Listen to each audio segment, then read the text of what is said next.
नमस्कार, मी सुजाता बस ma'am. Last लेक्चरला आपण काय बघितलेलं होतं तर BCom सेकंडचा कॉर्पोरेट अकाउंटिंगचा सेमिस्टर 3चा सिलेबस आपण बघितलेला होता. आता क्वेश्चन पेपरचं नेचर कसं आहे ते आपण बघणार आहे. तुम्हाला समोर क्वेश्चन पेपरचं नेचर दिसते. All questions are compulsory. जे काय क्वेश्चन्स आहेत ते सगळे कंपल्सरी आहेत. म्हणजे जे काही तुम्हाला टोटल क्वेश्चन दिलेत ते सगळेचे सगळे क्वेश्चन्स तुम्हाला कंपल्सरी चारीचे चारही क्वेश्चन सोडवायचे आहेत. Figures to right indicate marks. उजव्या साईडला तुम्हाला जे आकडे दिसत आहेत ते तुम्हाला मार्क्स दाखवतात. जसं मी सांगितलं त्याप्रमाणे तुमचा जो अकाउंटचा पेपर आहे तो 40 मार्काचा थेअरीचा पेपर आहे आणि 10 मार्काचं तुम्हाला प्रॅक्टिकल गेल्या वर्षीपासून इन्क्लूड केलेलं आहे. जे काही 4 टॉपिक आहेत त्या प्रत्येक टॉपिकवरती तुम्हाला क्वेश्चन्स हे कंपल्सरी आहेतच. फर्स्ट टॉपिक जो आहे तर फर्स्ट टॉपिकवरती फर्स्ट क्वेश्चन तुम्हाला दिला आहे, question or theory of unit first और question on theory of unit first.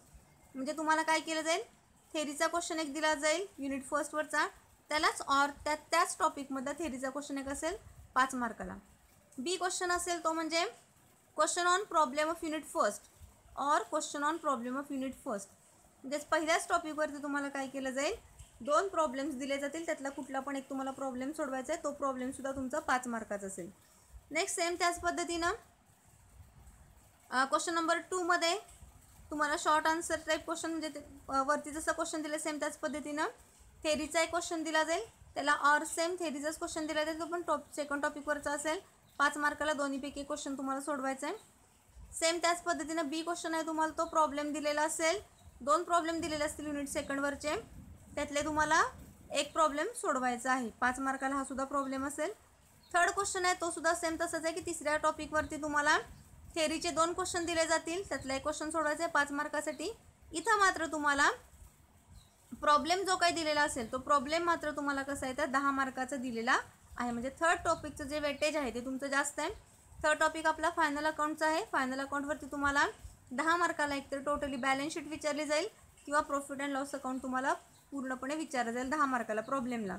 आणि थेअरी मात्र तुम्हाला त्या टॉपिकवरची 5 मार्काचीच आहे. म्हणजे तुम्हाला जास्त वेटेज हे थर्ड टॉपिकला दिलेलं आहे.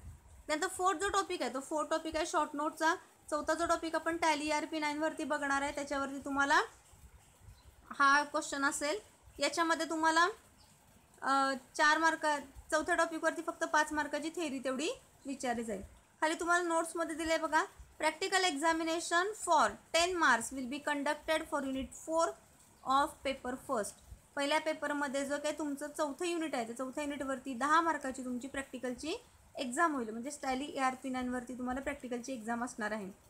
External examiner will be appointed by the university to conduct this practical examination. Practical examination घेण्यासाठी बाहेरचा युनिव्हर्सिटीचा एक्झामिनर हा एक्सटर्नल एक्झामिनर तुम्हाला बोलवला जातो. There will be 40 marks for university written examination and 10 marks for practical examination. दस total marks will be 50. जसे मी मगाशी सांगितल्याप्रमाणे जी युनिव्हर्सिटीची रिटर्न एक्झामिनेशन आहे ती 40 मार्काची असेल आणि 10 मार्काचं तुमचं प्रॅक्टिकल एक्झामिनेशन असेल. टोटल तुमचा टॅली कॉर्पोरेट अकाउंटिंगचा पेपर हा 50 मार्काचा असेल. पण थेअरी तुमची 40ची असेल आणि प्रॅक्टिकल तुमचं 10 मार्काचं असेल. थँक्यू.